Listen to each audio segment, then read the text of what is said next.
Welcome to Ren Behind the Practice. I'm Sophie Campisi. I'm a holistic business strategist, and I spend a lot of my time in conversation with practitioners, coaches, and healers about the behind the scenes of their businesses. What I started noticing is that some of the most honest, important conversations about building a practice were happening quietly, one on one, behind the scenes, and often in isolation. Most practitioners are incredibly skilled at the work they do with their clients, but very few of us were ever taught or trained in how to build a successful startup business. And suddenly we've been left to figure it out on our own. This podcast exists to bring those conversations forward, the dreams, the uncertainty, the highs and the lows, the recalibrations, and the messy middle. My hope is that by normalizing these conversations, we can soften the stigma, feel less alone, and start closing the gaps together. Today's guest is Kate Simpson. Kate is an energy healing practitioner for people and pets and the founder of Rebalance with Kate. Kate, it's so great to have you here. Thank you for showing up to have this conversation with me. Yeah, thanks for having me. I'm excited for the talk. Before we look behind the scenes today, can you share with us a little bit more about the work that you do? Yeah, absolutely. So I work as an energy healing practitioner. It started out as something that was kind of my own self-care. And along the way, I just felt like this is something I need to share with the world and help people. I also felt very strongly at the beginning that I needed to be an advocate for animals. So I do work with people and with pets. And I combine a number of modalities I've learned along the way together, just really finding out what the person actually needs. And that's the healing that I work on, is what their body's calling for to support them. How long have you been doing this work? So I actually, I was doing it for my own self-care at first. So probably started with around like maybe 2019 or so. And then I got decided to make it official and do it as a business in April of 2021. So I've had my business for 5 years this month. The clients that you have and that you have had, where do you connect with them? Where do you usually find them and start building those relationships? Yeah, it started out just kind of with referrals from friends and family who I'd been working on just, because I was just helping my friends. And then after I started the business, just got some referrals from there. I also, with some of the modalities that I'm trained in, they had like directories of find a practitioner. And that was great at the beginning, because if someone was already searching for the work that I did, then if they found me from there, that was a good connection. And then the bulk of it has come from a lot of a big commitment to networking.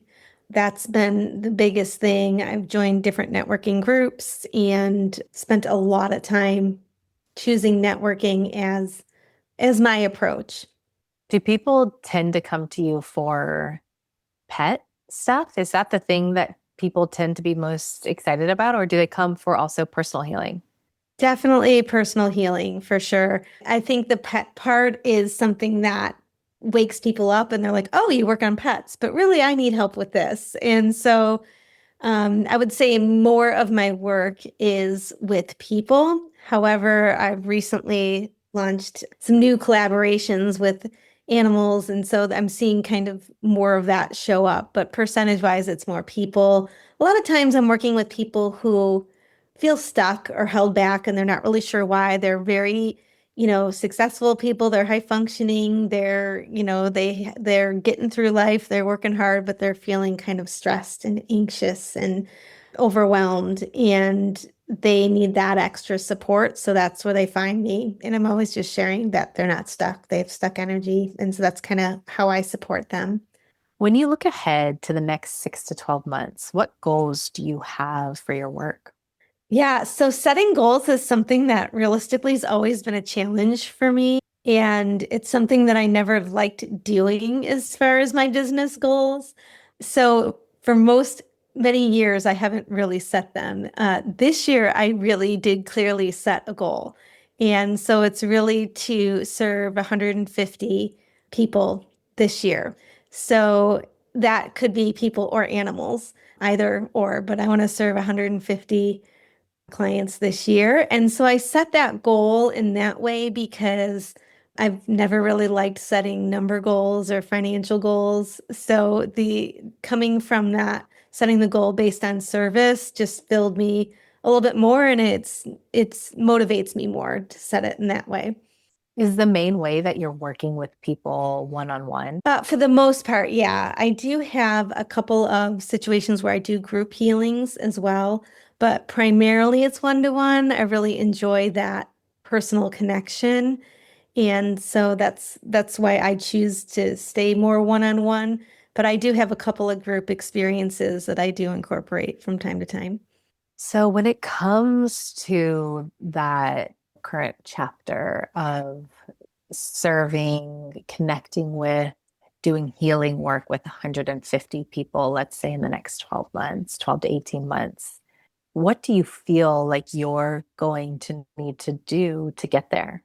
So it's a constant, I would say, lead generation. And so it's finding ways to get myself introduced to more people, but then also just getting a lot better at the follow-up from previous clients and other people who have worked with me. That's something that I definitely could improve on because I know I give great results and they've had great experiences, but I don't think I've necessarily been as great at getting maybe referrals from them or bringing them back into my world the next time they need help. And so I think it's a combination of staying focused on lead generation versus all these ideas that I have for other things I could bring into the world or other services I could offer and other packages I could offer. Those ideas are constantly coming into my brain. And I think I just need to focus on and just, okay, this is my goal is to serve these people. That's what I need to be focused on, not necessarily inventing a new thing or creating a new service and so on. It's easier said than done. Totally. I mean, this is such a thing that comes up because most of us, if not all of us, are visionaries in some capacity. We have the gift of sight and seeing, and we are energetics and we can feel possibility and see possibility. And that's such a blessing. And when it comes to the business side, can actually complicate things. Yeah, I've definitely learned that. And it doesn't stop the ideas from coming. It's really deciding, okay, what really needs my energy and my attention and what will help me achieve my goal versus just moving on to that next thing and that next thing. And it's been a real challenge for me, but I'm doing my best to stay focused this year.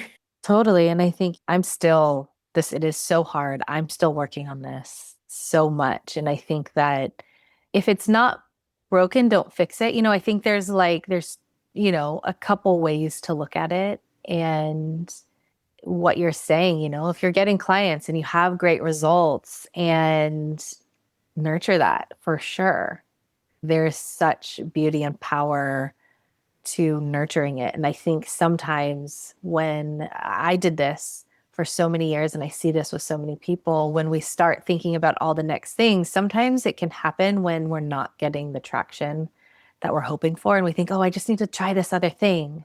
I just need to like add this or try this or maybe change the price point or add this on and I think there's again, it's kind of this trap because really what brings us, and this is based on my work as a strategist and all of the study that I did about startups, what really brings us closer to long-term sustainability is actually connecting with the people who already are engaged with us, that we have a lot of trust built and not just nurturing them, but using them as sources for information. Like what worked? What is your no-brainer offer? Like what do you want more of? Those types of things. And we're not taught that. And then I think mixed with our seeing it can sometimes end us up in this thing that makes it really difficult to like grow our business because we get so lost in like all these other possibilities. Well, this could be amazing. This could be great.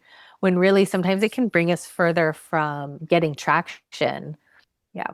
Yeah, absolutely. Absolutely. It's just I've seen that for sure as is definitely a cycle with me. And again, it's like you talk about, I'm really good and excited about the energy healing side of it, and just knowing like, oh, I could serve this group of people or this group of people or this group of people. And then you hear all kinds of advice from different experts in the business field, and they're saying, oh, you should focus on this or choose this niche or choose that niche. And as an energy healer, and talking with other coaches and spiritual energy healers, we're all just like, but we can help everybody. And we really can. But it's, we can get really caught up in the different ideas and offers, and then also seeking help. Okay, you should try it this way, try it that way, try it this way, and not necessarily giving each strategy enough time to work. Is I been something that, well, how do you know when to change or pivot or bring in that new idea? When is it the right time to birth that thing that I'm seeing that I think could be really exciting, but at the same time, I'm focused on this too. So it's a real balance. 1,000%. I think that that is absolutely, well, you said a couple things, but first and foremost, just like there's so much noise and overwhelm and so many people saying, try this. And that is, we are in, and mentioned this in the intro, like we're kind of left to figure it out on our own. We aren't in a regulated space where there's a clear path to, like classic therapy where you get your certifications, and then there's like a few avenues of where you can get hired and have jobs or like run your practice like this.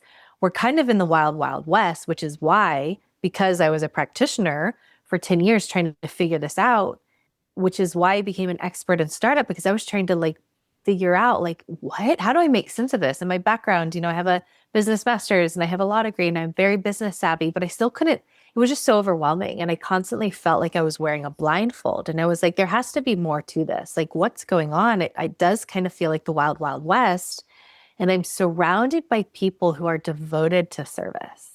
So like something isn't click, it's just like something's not making sense because I'm surrounded by people who have answered the call to be of service, and they've devoted their lives and their paths and their careers and oftentimes their money and their resources and everything that they have to getting really good at serving others and getting really good at helping people heal.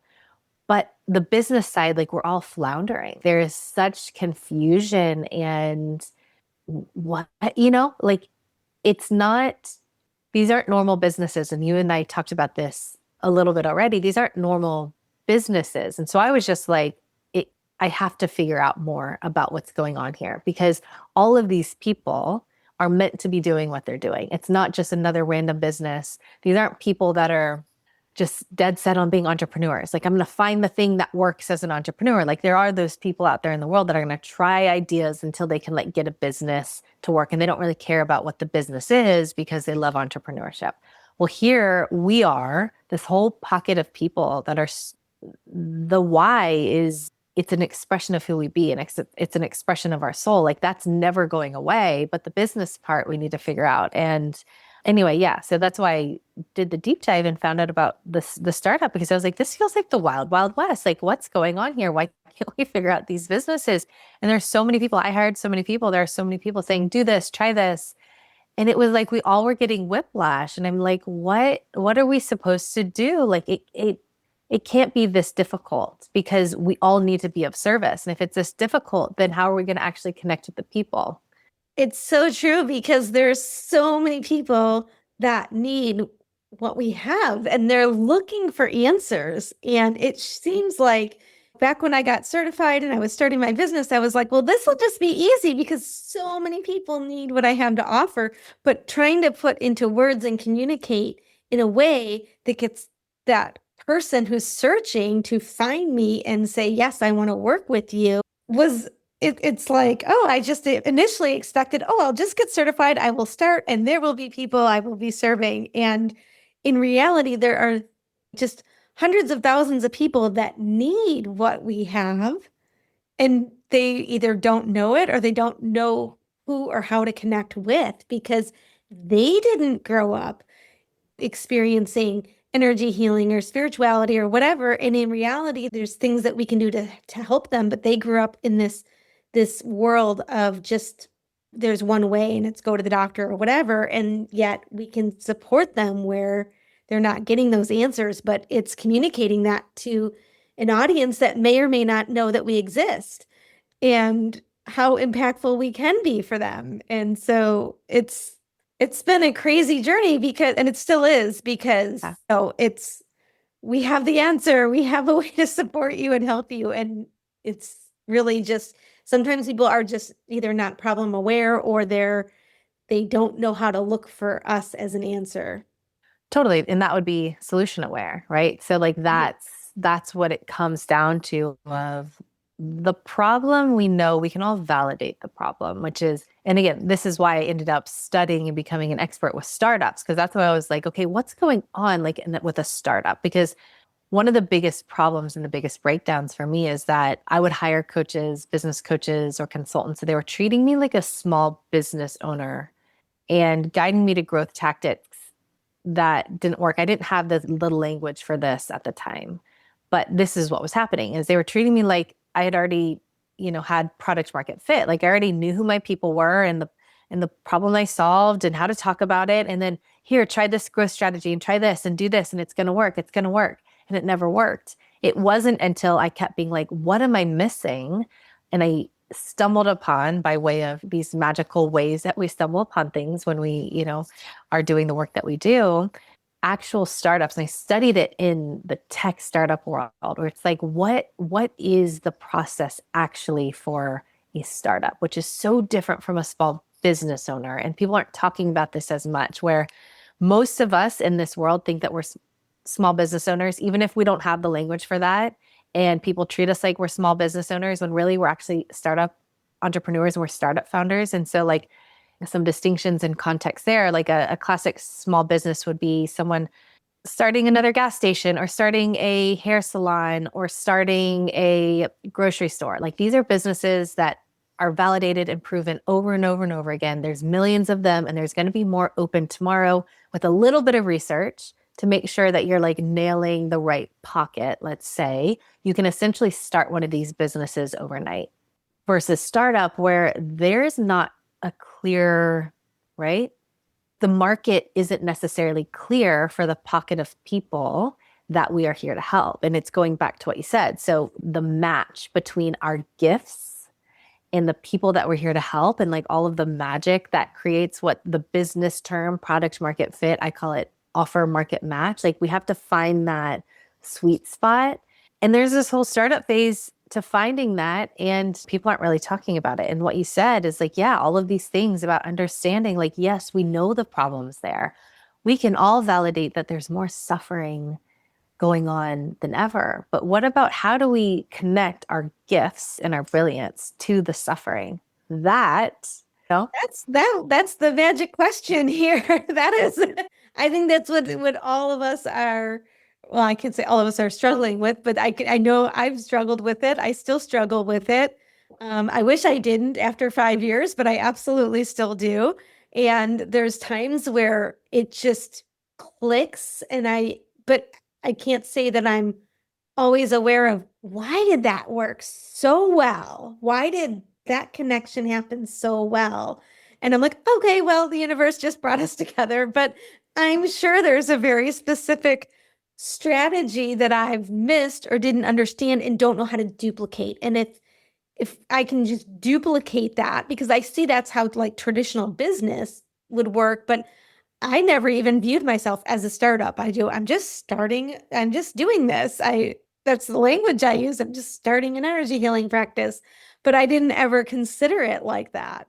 absolutely. And I didn't know that either for 10 years, really, in for a very long time. And again, and that's just one of the biggest things that we're missing is we're treating ourselves and other people treating us like we're small business owners. Like we have this thing and we're just going to start running this practice because we think everyone else out there is successful and they're running their practices. So I'm just going to start. I'm going to get certified and I'm going to start and it should be able to like take off like everyone else. Well, one of the things is most people aren't actually financially successful. So we don't have that collective success yet. Actually, like in our industry, there is not a collective momentum or a collective success So there's that, which is like, we don't actually know what's happening behind the scenes. A lot of people aren't actually thriving yet. And the second part of like, the the rules of the game are just different. So like small business entrepreneurship and startup entrepreneurship, it's like comparing golf to soccer. It's like it's just different rules. One's not better or worse. It's just if you show up for a soccer match with golf gear, it's just not going to work very well. And vice versa. If you show up to play golf with soccer gear, it's just not going to work very well because you don't really know the lay of the land. And so yeah, what you're saying is like sometimes it works and you're like, wow, that was awesome. I'm sure there's a reason, but I wish I could like duplicate it. Is there anything else that feels hard? You mentioned, of course, like the focus is a big thing that's like nurturing and focusing in. Is there anything else that feels hard? It's I feel that when there's a lot that kind of goes through my mind about that. What's hard or what's natural for me versus not natural. And I think we all just have different natural talents. And I think the hard part is deciding, okay, if you're going to market yourself, it's finding that way that feels aligned as well, so that I can be my authentic self. And so I've really focused in on networking because that works for me. But at the same time, social media is such a big part of our world. And it's not natural for me to connect on social media. And so that has been hard for me because I have seen people find me through social media. It's a way for people to, maybe they find me through networking, but they research through social media. So even if I choose maybe that I don't want to, have a social media strategy, the reality is other people will search for me through social media.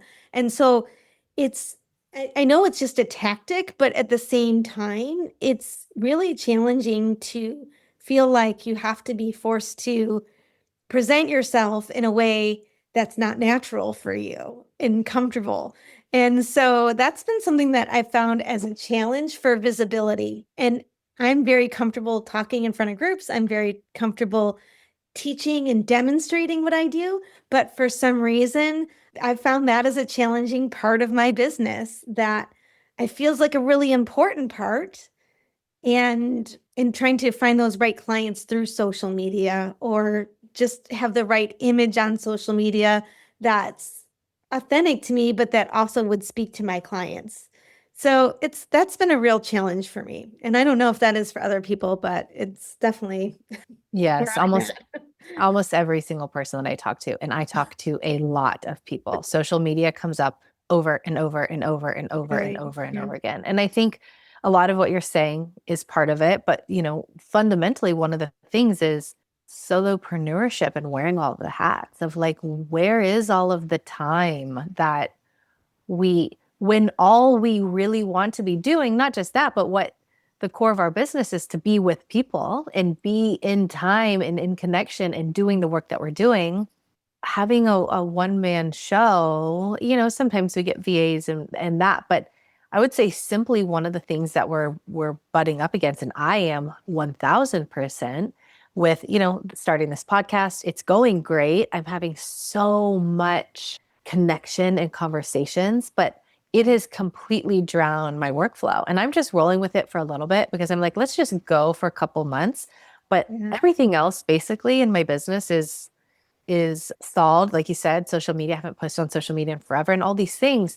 Because the reality is where's all the time? Where's all the time to do all of the things and wear all of the hats? And I'm a mom to young kids. I can't work and just stay up late and just I'm not going to do that. And I think that's something that comes up with me with people a lot too, is like we're way showers. We are meant to be leading by example as well. Our health and our wellness and our well-being matters more than anything else. So we can't go into the natural entrepreneurship mode that most do of like my health, my relationships, everything is just going to go kaput because I'm an entrepreneur and I need to get this thing to go. So we're in this really interesting conundrum, if you will, of well, what gives, right? Like what gives if in normal entrepreneurship, what gives for people is health, wellness, well-being, sleep, nutrition, relationships. Here we are, people being like, we know those are the most important things,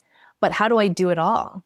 That does feel impossible, truly. And I think about, okay, I have to be my bookkeeper and accountant, and I have to be my marketer. And I feel like, obviously we're spinning plates and choosing what's important. And so for me, I know that there's times where I felt like, oh, I'm just going to take this break and it's going to be amazing. I'm going to take this vacation and I'm totally going to detach. And I'm actually really good at that. When it's time to detach, I detach. But then there's this panic when I come back because oh, I haven't been marketing. I haven't been promoting. I haven't been doing all of these things. And then all of a sudden, it's like you feel that dip, that immediate dip. And so that idea of having to do everything I think when I started, I didn't have a concept of all of that and what it would take to do all of that. And you just start going and then you're adding in, okay, well, I need to do this and now I need to do this and now I need to do that and I need to find time for taxes. And then, oh yeah, family and friends and life. And it becomes like it's you can't look at it like a job that's a 9 to 5. Okay, I just go to my job and then I come home and I turn my brain off and turn my brain on to something else, off job onto something else. I haven't been able to do that with entrepreneurship. It's I can take a break and completely stop, but then when I get back, it's like overload. And okay, systems are not they're not just running when I'm not there. If I'm not there, I'm okay with that. I can make that decision. But then it's just that pressure when I get back for sure. That's, yeah. Absolutely. I mean, yeah, I get that. And I'm going through it a bit right now because of this podcast again, which is great. But my LinkedIn, I have like maybe 200 unread messages, and Oh, it is starting to stress me out. And even before I jumped on this interview with you, I was like, okay, I have 20 minutes. Maybe I'll start on my LinkedIn inbox. And I was like, no, like I can't like be overwhelmed. I opened it, I read the first three, and I was just like so overwhelmed. And I was like, no, I can't. So like, yeah, it is. What do you do when you need to take time off or something goes great? Like for me, my work is going great, but there are areas falling under because if I'm getting, what's the word I'm looking for? If there's a big, momentum in one area, and I need to be there and want to be there and want to nurture this. Well, what about everything else that's falling under? It's a problem. It's a problem. It's yeah. so overwhelming. Yeah. And then it's really hard to decide too, like, okay, how do you even ask for help sometimes and know what the right help is that would really support, me as an entrepreneur, you as an entrepreneur, but also the business and that's in and of itself not easy to figure out what's the right type of help at the right time and when to incorporate, whether that be bringing on a VA or, just learning a new skill. The idea of DIY to me now just hurts my brain so much. I just cannot DIY another thing. And so there's this challenge too of when and how to, whether that's getting your own coaching, whether that's hiring somebody, whether that's, just figuring out which piece of the business actually does need to be handed off so that and I'm sure I'm not the only one to say this, but I just want to do my thing. I just want to do the energy work. And there's all these other factors that come into play for sure. Absolutely. Yep. It is something that, yes, as you already know, you're not the only one that says this. We're all going through it. And part of the problem is because we aren't yet. And of course, people are having success and there's pockets of it and there's some and then it slows. But that's also part of it is what do you do when you aren't yet able to outsource, even if you wanted to, even if you knew how to? What if you can't financially afford it? And most of us are still in that position. And yeah, it's a bit of a tangle for sure.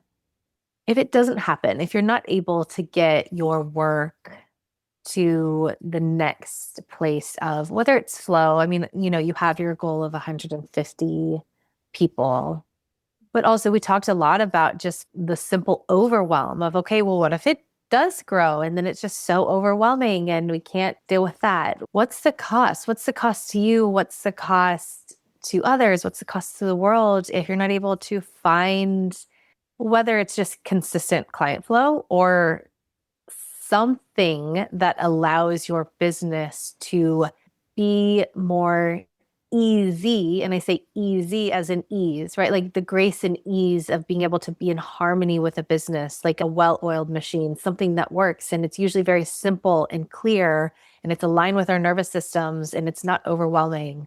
So what's the cost? If we weren't able to do that, I see it as two costs. There's the personal cost, because part of my story and my journey to coming to energy healing work was from a place of burnout and stress and overwhelm and an adrenal system that was shot. And I had to take care of me, and that was with a traditional job and overworking and so on. And just there's my body keeps score, you have muscle memory, and I have like the emotional memory of, okay, I can't do everything and I can't work 70 to 80 hours a week. I can't function in that way. So there's a personal cost in the sense of me being aware of what are my boundaries and my limits to do this type of work. And so that was very intentional when I set the goal itself, because I don't want to have the cost of overworking. And that to me is the energy work is not in any way stressful at all. The ease is the energy work. It's the all the other things piled on top with entrepreneurship that if I start to feel that burnout, I need to take care of me, and I'm not going to invent a new disease for myself. So there's that personal cost of trying to manage everything with the business so that I can just do the work. The cost of not achieving my goal is, to me, there are people who need what I have. And that, I'm really blessed that I've helped some incredible people and heard some incredible stories that they've shared with me about how they have changed physically. They've gotten well. They've had more energy. They've reconnected with their families. They have a better relationship with their children. They're able to function, to get through the days, like just everyday life. And so many testimonials and stories from the people I have served that if I don't achieve that goal, then I feel like there is somebody out there that's lost, and it was my path to find them, and I feel a responsibility to find them and support them. This is my passion. This is what I it's taken me years to find something in life that I'm passionate about that is easy, and when I'm doing the work, it's that ease, but it's that magical connection that needs to come. And if I can't help that person, then they could end up in burnout, and they could end up in a situation where they have a disease that completely shuts them down, and they can't take care of their family or they can't take care of themselves. And so I feel like I could be saving somebody. I just need to be able to connect with them. So there's a big responsibility for me to like not achieve the goals. It's this amazing thing because they always say find out what you love in life and find a way to get paid for it, right? And so it's taken me years to understand that this is actually what I'm meant to do. And when you finally figure out what you're meant to do, and then you're challenged connecting with the people that you can do it for, it's a frustrating part of business for sure. But then I think about the people that I can't help because we just haven't made that connection, that introduction, that the way for us to come together, that somebody else is suffering when I can help them. And I know I can help them. So beautifully said and so well said for the double-edged sword of finding the thing and then feeling like it's just out of reach, or feeling that frustrated is a simple word for it, can feel crazy making sometimes, Yeah. of like, I am here and I'm ready to serve and I'm ready to help, but where are the people? Why can't I find them? Why can't I reach them?